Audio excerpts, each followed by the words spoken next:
하나님 말씀 앞에 겸손히 머리 숙여 하나님이 들려주시는 말씀을 듣습니다. 우리의 귀를 여시고 우리의 눈을 밝혀서 하나님의 진리의 말씀을 잘 깨닫게 하시고 그 말씀을 지켜 행하게 하심으로 성경을 통하여 약속하시고 보증하시는 하나님의 은혜와 복을 우리의 삶을 통하여 실현하며 하나님의 영광의 찬송으로 살아가게 하여 주시옵소서. 종의 입술을 주님의 도구로 사용하셔서 우리 각자의 심령과 삶을 향하여 주께서 말씀하시며 주님의 역사를 이루시옵소서. 예수님의 이름으로 기도하옵나이다. 아멘. 자, 레위기를 우리가 오예배 시간에 함께 나누고 있는데요. 한 번씩 좀 쉬다가 다시 시작을 하고 이러니까 복습이 필요할 것 같아요, 그죠? 그래서 매번마다 복습을 하는 거니까 한 번 더 복습부터 하고 시작을 하도록 하겠습니다. 자, 레위기의 주제는 뭐라고 그랬습니까? 전체 주제는 안 보여주니까 대답을 안 하시는 것 같으네. 거룩입니다, 그죠? 거룩이고요. 자, 이 거룩은 세 가지 차원으로 나누어서 말씀한다 그랬죠. 첫째는 하나님께 대한 거룩, 두 번째는 자신에 대한 거룩, 세 번째는 이웃에 대한 거룩, 이렇게, 그죠? 하나님께 대한 거룩은 뭘로 표현되어지느냐? 예배로 된다. 예배로 되고, 그 다음에 이웃의 자신에 대한 거룩은 성결한 삶으로 된다. 그리고 이웃에 대한 거룩은 사회적 책임과 나눔으로 된다. 이렇게 얘기를 했어요, 그죠? 그러면서 이 레위기를 전체적으로 나눠보면 1장부터 10장은 하나님께 대한 거룩이고 11장부터 18장은 자신에 대한 거룩이고 나머지는 이웃에 대한 거룩이다, 이렇게 얘기를 했어요. 자, 그런데 오늘 우리가 나누는 이야기는 속건제에 대한 이야기인데, 그러면 예배에 대한 얘기잖아요. 그러면 1장부터 10장의 얘기를 해야 되는데 오늘 본문이 몇 장이요? 14장이잖아요. 그러면 앞뒤가 안 맞잖아. 말이 안 되잖아. 에? 왜 이런 일이 발생을 하느냐? 이 부분은 11장부터 18장은 그럼 무엇에 대한 거룩을 얘기하는 부분입니까? 자기 자신에 대한 또는 자기 몸에 대한 거룩을 이야기하는 부분이거든요. 그런데 왜 지금 예배를 얘기를 하느냐? 그러니까 나누기는 했지만 사실은 이게 전체가 다 하나로 이어져 있는 것이지 그냥 이렇게 칼로 그냥 딱 자르듯이 나눠질 수 있는 것은 사실은 아니다라는 이야기입니다. 자, 그리고 기본적으로 예배를 얘기할 때 5대 제사, 5가지 예배 형식을 이야기를 한다. 지금까지 우리가 이 5가지를 다뤘어요. 1장에는 번제를 다뤘고, 번제는 무슨 예배? 헌신의 예배. 2장에는 소제를 다뤘는데, 소제는 자부정과 겸손의 예배. 그러니까 소제 그러면 겸손 생각하시면 되겠어요. 그 다음에 화목제는 감사와 친교의 예배. 화목제 하면은 우리 식으로 한다면 감사헌금 드리는 거, 감사제사 드리는 거. 여기 화목제에는 2가지 의미가 동시에 포함돼요. 하나는 감사요, 하나는 교제, 친교. 그래서 화목제는 제사를 드리고 제사를 드린 사람들이 같이 그 제사 드린 음식을 가지고 같이 나눠 먹으면서 교제하는 거예요. 그래서 감사와 친교의 예배라고 하는 이유가 바로 여기 있어요. 그 다음에는 4번째는 속죄제. 이건 당연히 죄를 사함받는 제사. 그리고 속건제는 속죄제하고 비슷한데 뭐가 더 플러스가 되느냐 하면은 배상이 플러스가 된다 그랬습니다.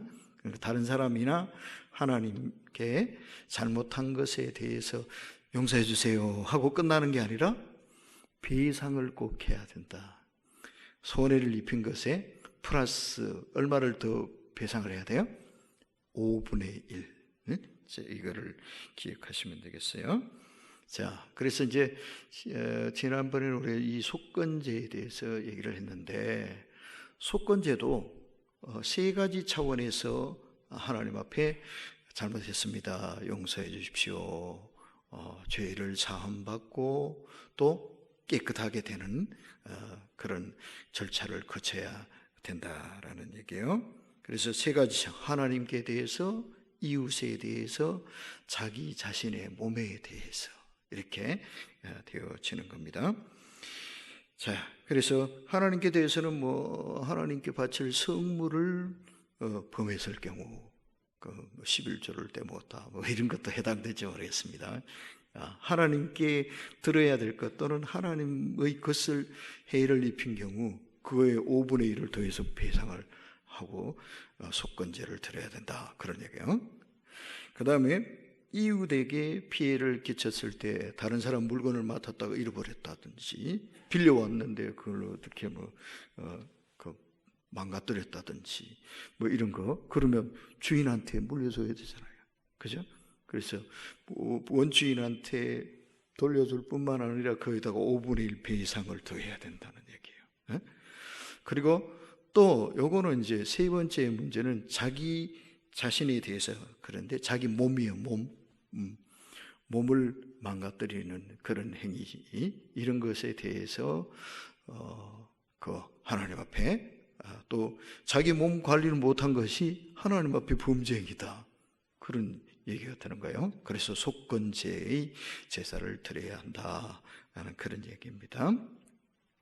그래서 이런 제사의 형식이 5가지로 나눠지기는 하지만 이게 항상 딱딱 구별되어서 시행되는 것은 아니다라는 겁니다.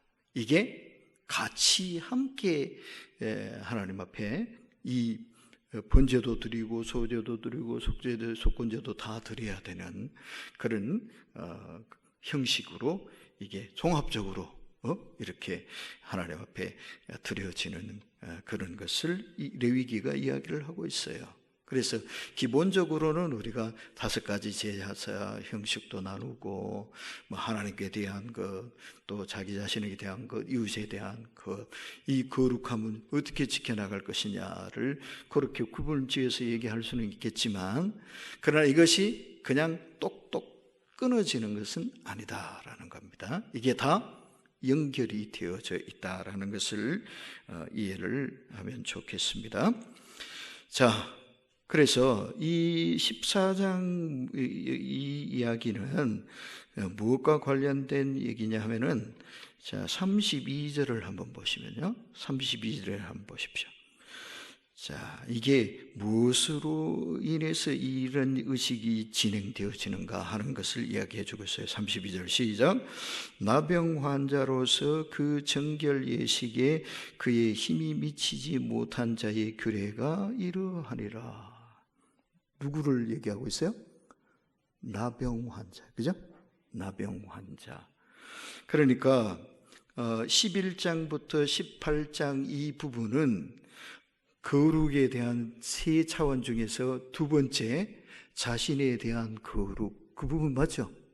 근데 이 지금 14장의 이 규례는 이 두 번째에 걸리는 사람이 자기를 정결하게 하기 위해서 이런 예배를 드려야 된다, 그런 얘기거든요. 그런데 여기에 뭐가 포함이 되어지느냐? 속건제가 들어간다 이 말이에요. 그 점을 이해를 해 주시면 되겠습니다. 그러니까 왜 1장부터 10장까지에서 예배에 대해서 얘기하려면 1장부터 10장의 내용을 얘기해야지 왜 14장 얘기를 가지고 그러냐? 14장에도 이게 연관이 되어 있다 이 말이에요. 그래서 여기 이제 뒷부분에 이어서 이제 계속 이 얘기를 하겠습니다만은 이게 좀 왔다 갔다 하더라도 조금 양해를 하시고 종합적으로 이해를 좀 해주시면 좋겠습니다. 자, 그래서 이 14장의 이 이야기의 경우에는 자신의 몸이 더럽혀졌을 때에 자기 몸을 성결하고 거룩하게 잘 지켜야 되는데, 이게 더러워졌으면 하나님 앞에 예배를 드리고 거룩함을 회복해야 된다, 그런 이야기잖아요, 그죠? 그래서 여기에 대한 이야기가 여러 가지, 여기는 나병이지만 나병도 있고 또 다른 병도 있고 유출병도 있고 뭐 등등등 있을 거 아니에요. 그런 요소들이 있는데, 그것을 씻김 받기 위해서 하나님 앞에 예배를 드려야 되는데, 그 중에 바로 그게 바로 속건제의 의식이더라. 속건제도 세 차원이라 그랬잖아요. 하나님의 성물에 대해서, 또 이웃의 물건을 손해를 입힌 것에 대해서, 또 자기 몸을 손상시킨 것에 대해서 그랬잖아요. 그러니까 지금 여기 나병의 문제, 24장의 문제는 어디에 걸린 거예요? 세 번째, 자기 몸을 더럽힌 거, 자기 몸 관리를 잘 못해서 병이 생긴 거, 이거 얘기하는 거잖아요. 근데 이 나병이 나았을 경우에 이거 하는 거예요. 잘 나지 않지만 낫는 경우도 있단 말이에요. 그럴 경우에는 제상 앞에 가서 이 정결 예식을 행하고, 이제는 이 사람 더 이상 나병 환자라고 멀리하고 그렇게 하면 안 돼. 그럴 필요가 없어. 깨끗해져서 그거를 선포하는 예식이거든요. 자, 그렇게 하는데, 그래서 21절에 보시면, 만일 그가 가난하여 힘이 미치지 못하면 그는 흔들어 자기를 속죄할 속건제를 위하여, 뭐를 위하여? 속건제를 위하여. 여기 속건제가 나왔지, 그죠? 자기 몸이 나병이 걸렸던 사람인데 이제 그 병이 나아서 이제 다 나았습니다, 나는 더 이상 환자가 아닙니다. 제사장이 그걸 딱 선포를 해줘야 자유롭게 다닐 수가 있거든요. 그걸 하기 위해서 하나님 앞에 뭘 드려야 되느냐? 속건제를 드려야 된다, 이런 말씀 나와 있죠, 그죠? 그래서 속건제로는 어린 순양 한 마리와 소제를 위하여 고운 가루 10분의 1 에바에 기름을 섞은 것과 기름 한 독을 취하고, 이렇게 말씀하고 있잖아요, 그죠? 그래서 여기 이제 속건제라는 얘기가 나왔어요. 그러니까 이 나병 환자가 자기 몸을 관리하지 못한 그것에 대해서 하나님 앞에 속건제의 제사를 드리고 그런 정결함을 선포하는 그런 의식을 진행하게 된다는 얘기예요. 자, 그러면 이 속건제를 진행함에 있어서 이 과정은 어떻게 되느냐? 이거는 지난번에 얘기했기 때문에 간략하게 넘어갈게요. 먼저는 자기 잘못을 자백할 것. 그러니까 항상 죄의 사함을 받는 데 있어서 먼저가 자기가 죄를 지었다고 시인하는 게 먼저예요. 예, 제가 죄를 지었습니다, 제가 잘못했습니다, 이게 자백이잖아요, 그죠? 예. 자기가 잘못한 게 없으면 용서받을 게 없잖아요. 회개를 어떻게 합니까? 그 회개라는 것은 죄를 인정하는 데서부터 시작한다, 이게 첫째입니다. 그 다음에는 5분의 1을 보태서 배상을 하는 거, 그리고 배상을 하고 난 뒤에 속건제 제사도 또 드리는 거, 속건제만 드리는 게 아니라 속죄의 제사도 또 드리고, 그리고 나머지는 번제도 드려야 된다. 복잡하죠, 그죠? 그러니까 속건제라고 해서 속건제만 딱 드리는 게 아니라 속건제도 드리고 속죄제도 드리고 번제도 드리고 소제도 드리고 다 드려야 돼. 이게 다 같이 연결이 되어져 있는 것이지 제사 한 가지만 딱 분리가 되어 있는 게 아니라는 거야. 번제는 따로 드리고 뭐는 따로 드리고 이게 아니라 이렇게 함께 드려야 된다. 여기도 이제 의미가 있습니다. 그건 또 뒤에서 얘기하기로 하고요. 자, 그래서 이 속건제를 위해서 먼저 뭐 하느냐 하면은 25절을 한번 보십시오. 25절. 자, 여기 귀와 손가락, 발가락에 피를 바르는 의미 그랬는데 25절에 보시면, 자, 같이 읽어볼게요. 시작. 속건제의 어린 양을 잡아서 제사장은 그 속건 제물의 피를 가져다가 정결함을 받을 자의 오른쪽 귀뿌리와 오른쪽 엄지손가락과 오른쪽 엄지 발가락에 바를 것이요 그랬어요. 그 다음엔 또 한 번 더 해요. 이거는 뭘 발랐어요? 피, 예? 제물의 피를 발랐어요. 어디에다가? 오른쪽 귀뿌리, 오른쪽 엄지손가락, 오른쪽 엄지발가락. 에? 그리고 또 한 번 더 합니다. 28절에 보시면, 자, 28절도 읽어봐요. 시작. 그 손의 기름은 제사장이 정결함을 받을 자의 오른쪽 귀뿌리와 오른쪽 엄지손가락과 오른쪽 엄지발가락 곧 속건 제물의 피를 바른 곳에 바를 것이며 이랬습니다. 그러니까 오른쪽, 전부 다 오른쪽이에요. 오른쪽 귀뿌리, 그 다음에 오른쪽 엄지손가락, 그리고 또 오른쪽 엄지발가락. 거기다가 두 번 발라요. 첫째는 피, 두 번째는 기름. 그럼 왜 여기다가 피를 바르고 기름을 바르고 왜 그렇게 할까요? 자, 그 이유, 그것을 요 밑에다가 설명을 해놨어요. 자, 차트를 보여줘요. 자, 이 귀가 거룩해져야 된다 이 말이야. 에? 귀. 한쪽에만 발라도 여기도 다 바른 거랑 똑같아요. 그러니까 하나만 대표적으로 바르는 거예요. 오른쪽이 그 대표거든요.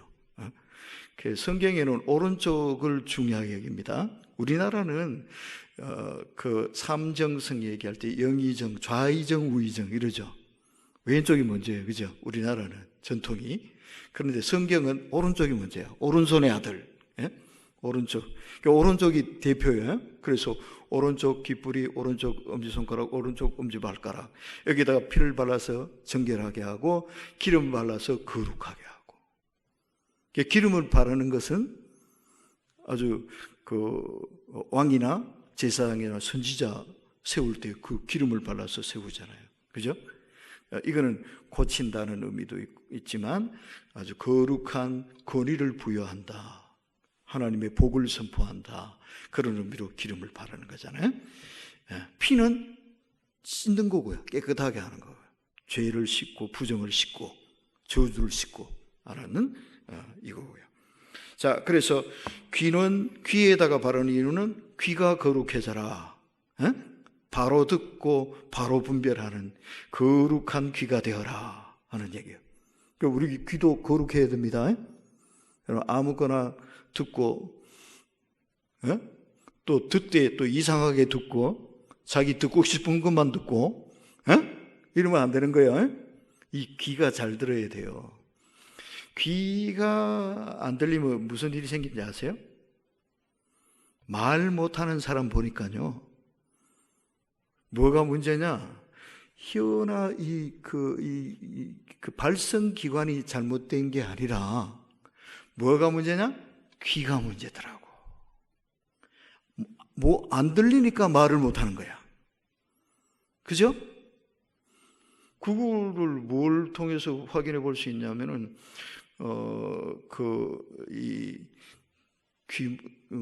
눈 멀고 뭐 이런 그 사람 있잖아요. 헬렌 켈러. 그죠? 헬렌 켈러. 이 사람이 눈도 안 보이고, 뭐, 귀도 안 들리는가, 뭐, 여하튼 뭐 그런 거 있죠. 예. 그래서 말도 잘 못했잖아요. 근데, 청에다가 선생님이 정성껏 훈련시키고 가르치고, 그래서 연설도 하고 그랬잖아요. 원래는 말 못하던 사람이요. 근데 왜 말을 못했는데? 귀가 안 들려서 못한 거야. 귀가 안 들리면 자기가 무슨 소리를 하고 있는지를 모르잖아요. 예? 그러니까 귀가 안 들리는 게 큰 문제예요. 이거는 영적으로도 마찬가지고 우리 생활적 면에 있어서도 마찬가지예요. 그러니까 들어야 뭐가 뭔지 분별할 줄 알죠. 분별해야 바르게 살죠. 이게 바른지 잘못된 건지 모르잖아요. 그걸 분별을 해야 되잖아요. 그러려면 들어야 돼. 예? 이 듣는 게 굉장히 중요해요. 그래서 우리 귀가 거룩해져야 됩니다. 성결해져야 됩니다. 그래서 그 거룩함을 나타낼 때 먼저 귀에다가 피를 바르고 기름을 바른다는 얘기예요. 그 다음에 손, 발, 손으로는 뭔가를 하잖아요. 그죠? 이 손으로 거룩한 일을 할 수도 있고 죄 짓는 일을 할 수도 있어요. 그죠? 발로는 다니잖아요. 거룩한 곳으로 가야 돼요. 발로. 죄 짓는 곳으로 가지 말고, 망할 곳으로 가지 말고, 하나님이 복 주시는 곳으로 내 발로 찾아다녀야 된단 말이에요. 어떤 곳으로 가느냐? 내 발걸음이. 그래서 내 발이 거룩해져야 된다고. 내 발이 거룩하고 내 손이 거룩하고 내 귀가 거룩해야 하나님 앞에서도, 그리고 자기 자신을 위해서도, 이웃을 위해서도 거룩한, 성결한, 반듯한, 복된 삶을 살아갈 수가 있단 말이죠. 그래서 속건제의 제사를 드리는데 번제물에 제물에 피를 귀에다 바르고 손가락에 바르고 발가락에 바르는 이유가 바로 거기 있다라는 거 기억하시면 좋겠어요. 자, 다시 한번 보여주세요. 맨 밑에 죄의 백성에서 그 부분을 읽어보겠습니다. 시작. 죄의 백성에서 거룩한 백성으로의 이동을 의미. 그 다음에 삶의 실천으로 성결하게 함이 곧 예배다. 예배. 하나님께 속건제 예배를 드리는 거잖아요. 제사, 구약은 뭐 제사라 그러지만 이게 예배잖아요. 근데 이게 뭐가 돼야 되느냐? 우리 귀와 손과 발이 거룩하고 깨끗해져야, 그래야 하나님이 온전히 받으실 수 있는, 받으시는 거룩한 예배, 하나님이 기뻐하시는 예배가 될 수가 있다 이 말입니다. 그러니까 속건제에 있어서는요, 하나님 앞에서의 거룩, 이게 예배당에 와서, 성전에 와서 그냥 거룩한 인성으로 거룩한 옷을 입고 점잖하게 예배 잘 드리면 그러면 거룩하냐? 그러면 그것을 하나님이 기쁘게 받으시느냐? 그거 아니란 말이에요. 그게 뭘로 뒷받침이 돼야 되느냐? 삶으로 뒷받침이 돼야 된단 말이에요. 내 손으로 하는 일, 내 귀로 하는 일, 내 발로 하는 일, 그것이 거룩하고 그것이 깨끗하고 그것이 의롭고 그것이 하나님이 받으시기에 합당한 그것이 되어야, 그런 삶이 되어야 하나님 앞에 나가서 제물 드리는 것을 하나님이 기쁘게 받으시는 향기로운 제물이 될 수가 있다 이 말이에요. 살찐 송아지만 잡아드리면 하나님이 그것을 기뻐하시느냐? 아니다 이 말이에요. 그래서 사무엘서에서도 하나님이 그러시잖아요. 순종이 무엇보다 낫다? 제사보다 낫고 듣는 것이 수양의 기름보다 나으니라 그러신단 말이에요. 그러니까 단순히 예배만 드리면 되는 거 아니란 말이에요.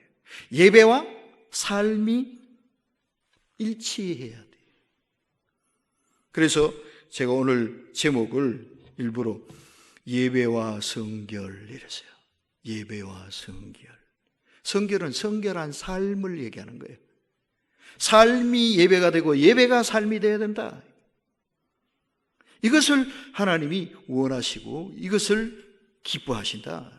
속건제가 뭐 하라는 것이냐? 바로 거룩한 삶으로 예배하라는 것이다. 자, 그래서 손해배상을 하고도 속죄제를 드리는 이유, 하나님 앞에 예배를 드리는데 여기 보시면요, 자 22절을 봅시다. 아까 21절에서는 속건제를 위하여 어린 순양 한 마리, 소제를 위하여 고운 가루 10분의 1 에바 이렇게 얘기했죠. 22절을 보십시오. 자, 22절을 같이 한번 읽어볼게요. 시작. 그의 힘이 미치는 대로 산 비둘기 둘이나 집 비둘기 새끼 둘을 가져다가 하나는 속죄 제물로 하나는 번제물로 삼아. 제사가 여기는 뭐가 나왔어요? 속죄제, 번제. 그죠? 속죄제가 나오고 번제가 나왔어요. 뭘로 하라는 거예요? 비둘기로 하라는 거예요. 왜 그러냐?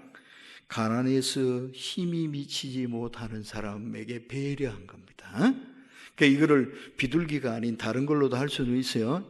양으로 하든지 염소로 하든지 송아지로 하든지 할 수 있는데, 보통은 속죄제의 경우는 염소로 하더라고요.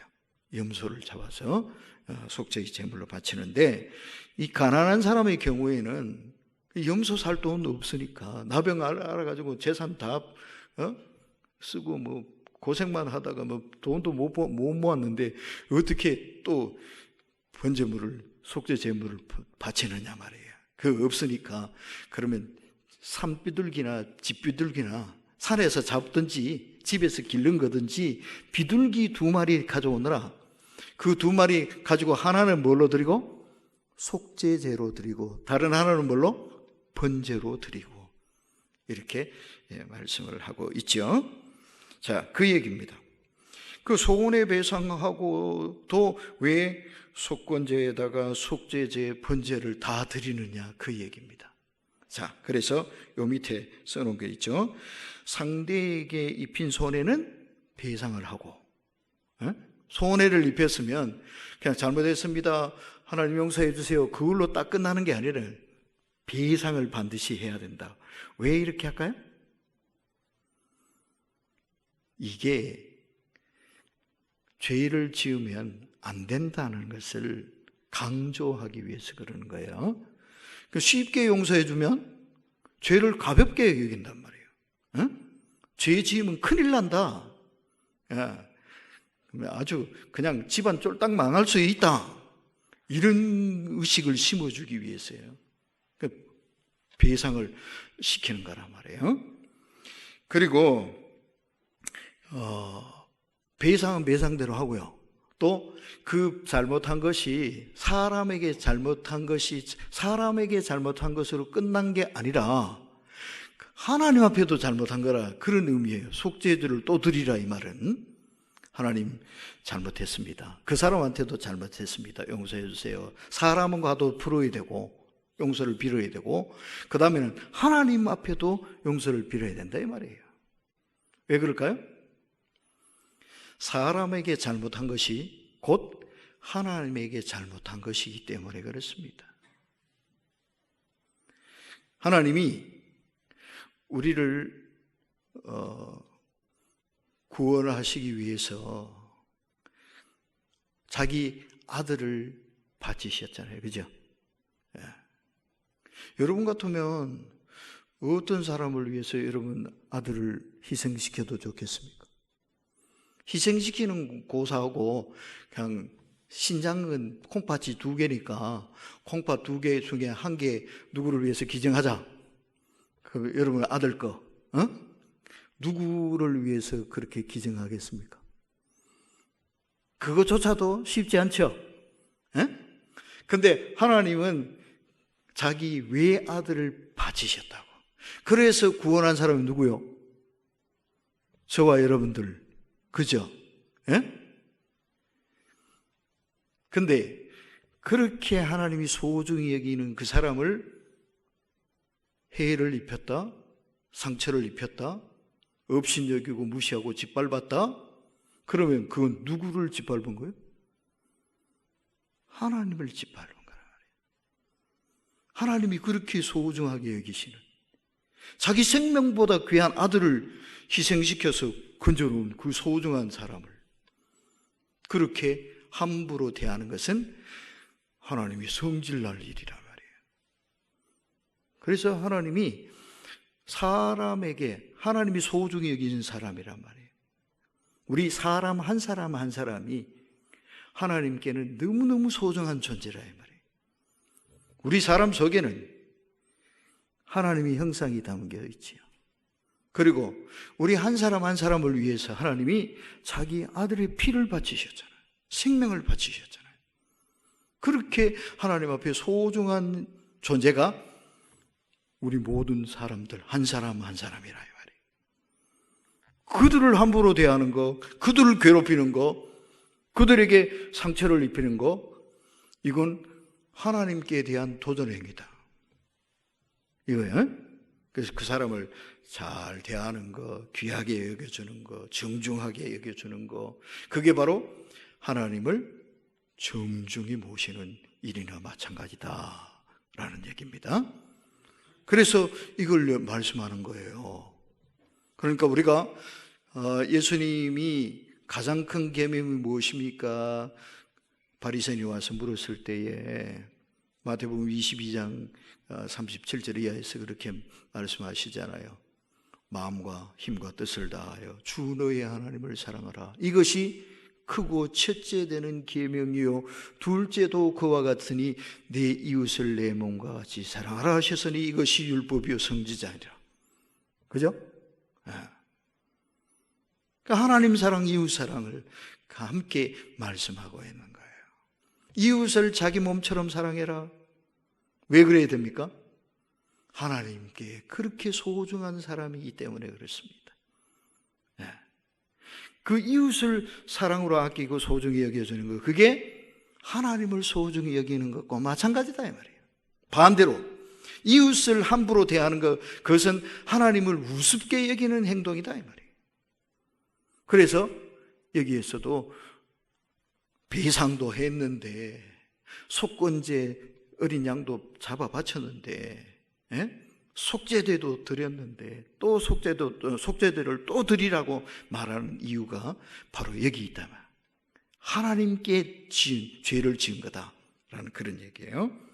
자, 그래서 다시 말씀드리지만 이 것에 포함된 의미는 예배와 삶은 함께 간다, 하나다. 우리의 삶의 예배로 하나님을 섬겨야 성전에서 예배 드릴 때 하나님이 그 예배를 기쁘게 받으신다 이 말이에요. 생활에서는 개판으로 하고 예배당에 와서 찬송을 거룩하게 점잖게 잘 부르면 하나님이 그 찬송을 받으시겠냐 이 말이에요. 못 받는다고요. 하나님은 뭐라 그러겠어요? 속이 그냥 뒤집어지려고 그러실 거예요.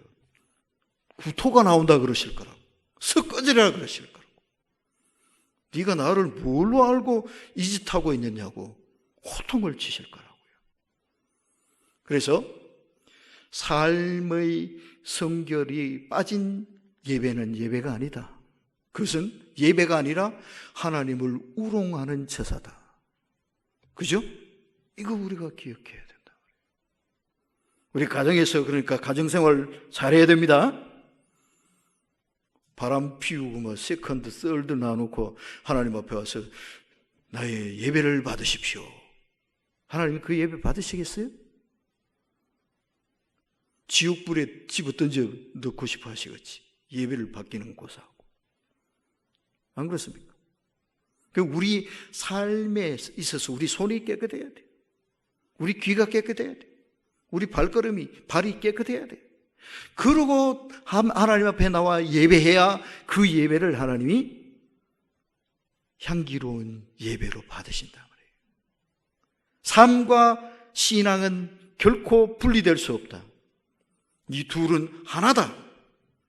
이거를 우리가 잊어버리면 안 된다라는 말씀입니다. 자, 속건 제물로 21절에 보면 속건제를 위하여 어린 순양 한 마리를 드려라 그랬는데 양을 드린 이유가 있답니다. 자, 양의 특성이 이렇대요. 양은 순종을 의미한다 이랬어요. 죽을 때도 절대로 반항하지 않고 소리를 지르지 않는답니다. 이게 양이랍니다. 그래서 이 속건제의 제물로 순양을 딱 골라서 바치게 한 이유가 바로 여기 있다는 거죠.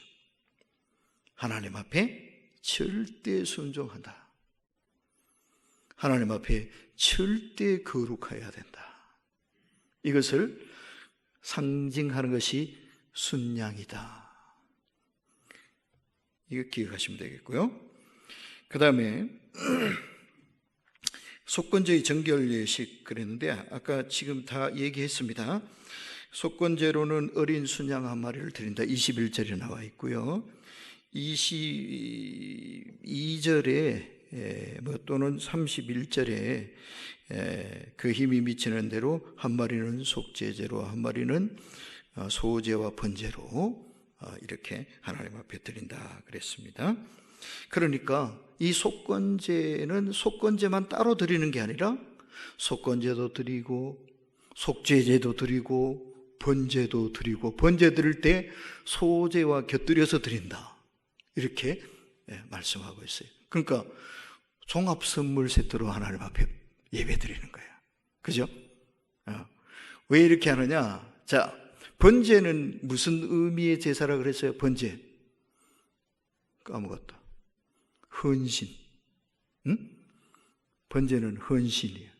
소제는 뭐라 그랬어요? 소제는 겸손. 아까 처음에 시작할 때 다 했는데, 겸손. 속죄제는 쉽죠. 속죄제는 죄를 용서받는 거, 깨끗해지는 거. 속건제는 배상, 손해를 배상하는 거죠. 자, 그러니까 이런 제사를 다 드려야 돼. 비록 제물은 뭐 비둘기 새끼지만, 이게 원래는 이제 송아지를 바칠 수도 있고, 양을 바칠 수도 있고, 염소를 바칠 수도 있지만, 이렇게 힘이 안 되는 사람한테는 비둘기 바치게 하셨단 말이에요. 그냥 조그마한 비둘기 한 마리지만, 이거를 번제로도 드리고, 속죄로도 드리고, 그리고 번제 드릴 때에 거기다 밀가루 반죽을 해서 이렇게 구워서 또 그 튀김처럼 드리는지 모르겠어요. 그런 식으로 그 소제도 같이 드리고, 이게 그러니까 화목제만 빠지고 다 들어가는 거야. 5대 제사 중에 화목제 하나 빼고 4가지가 다 들어가는 거잖아요. 그러니까 이 속건제를 통해서 뭘 하나님이 강조하시고 요구하시는 거냐면은 하나님 앞에의 충성, 하나님 앞에의 겸손, 하나님 앞에의 순종, 그리고 하나님 앞에서의 거룩, 이런 삶을 결단하고 삶의 거룩함으로 하나님을 온전히 중심에 모시고 하나님을 섬기는 거룩한 백성이 되어라 하시는 그런 의미가 바로 이 속건제의 제산에 포함된 의미다, 이렇게 보시면 되겠습니다. 자, 그래서 속건제의 교훈인데요, 배상제사 속건제는 지극히 거룩한 제사요, 자기 몸을 잘 관리하지 못한 것도 큰 죄이며 남에게 손해를 끼쳤을 때는 반드시 배상해야 되고 다시는 이런 죄를 되풀이하지 않겠다라는 결단을 요구하는 그런 의미가 이 속건제의 제사에 담겨져 있다 하는 것을 기억하면 좋겠습니다. 그래서 우리가 성도, 우리를 부를 때 성도 그러잖아요. 예전에 우리 교단에서 교회에서 사용하는 용어 정리를 하면서 성가대, 또 성도, 이런 용어들은 되도록이면 안 썼으면 좋겠다 이렇게 바꿨어요. 그래서 성가대가 아니라 찬양대, 성도가 아니라 그냥 교우 이러라 그러더라고요. 그런데 이런 용어들을 꼭 그렇게까지 할 필요가 있을까 싶어요. 왜냐하면 우리는 죄인이고 결코 거룩하지 않지만, 근데 우리는 죄인이 아닌 거룩한 사람이 되었단 말이에요. 무엇 때문에? 예수님 때문에, 하나님 때문에. 그죠? 그러니까 내가 거룩하다는 게 아니고 하나님 때문에 거룩해진 존재라는 거지요. 그거를 고백하고 선포하는 용어니까 얼마나 귀해. 성도라는 단어는 감격함으로 우리가 사용하고 또 좀 신중하게 사용하는 그런 의식을 가지고 사용한다면 결코 잘못된 것은 아니라는 그런 제 나름대로 판단이 있어요. 어쨌거나 우리는 성도 아닙니까? 거룩한 무리, 구별된 무리, 구별돼야 됩니다. 교회 와서 예배 드리고 가는 것만 구별되면 안 돼요. 성경 구절 몇 구절 외우고 다니는 것만 틀려서 안 돼요. 뭐가 달라야 됩니까? 뭐가 구별돼야 됩니까? 생활에서 세상 사람들과 다르게 정직하고 성실하고 믿음직하고 믿을만하고, 그죠? 말과 행실이 믿음을 줄 수가 있어야 돼. 저 사람은 어디부터 어디까지를 믿고 뭐는 믿지 말아야 될지 뭐 잘 모르겠어. 이런 인간 곤란해요. 그죠? 그래야 성도지. 그런 구별이 되는 말과 삶이 실천되어지는 그 사람이 성도 아니겠습니까? 그래서 이 성도가 세상에 나갈 때 뭐가 되겠어요? 세상의 어둠을 밝히는 빛이 되고, 세상을 맛깔나게 하는 소금이 되고, 그래서 그게 하나님께 영광이 되고, 이게 예배 아닙니까? 하나님이 우리 때문에 어깨가 으쓱해지시게 되는 일이 많아져야 됩니다. 야, 저분은 뭔가 달라. 알고 봤더니 일신교회 장로님이래. 역시 틀리네. 예수 믿는 사람은 역시 다르네. 그러면 이게 뭐예요? 이게 예배예요. 이게 찬양이에요. 하나님이 얼마나 기분 좋으시겠어요? 그죠? 근데 저 사람은 교회에 댕긴다는데 완전 잡사네, 잡사야. 이러면 어때요? 이거는 하나님을 완전히 똥칠하고 댕기는 거지. 속건제는 바로 우리 삶의 예배를 하나님이 요구하고 강조하시는 것이다 라는 것을 꼭 기억하도록 합시다. 기도하겠습니다. 하나님, 주님이 요구하시고 기뻐하시는 거룩한 삶의 제사로 하나님을 온전히 모시고 섬기는 신실한 성도의 삶을 살아가는 저희가 되도록 이끌어 주시옵소서. 예수님의 이름으로 기도하옵나이다.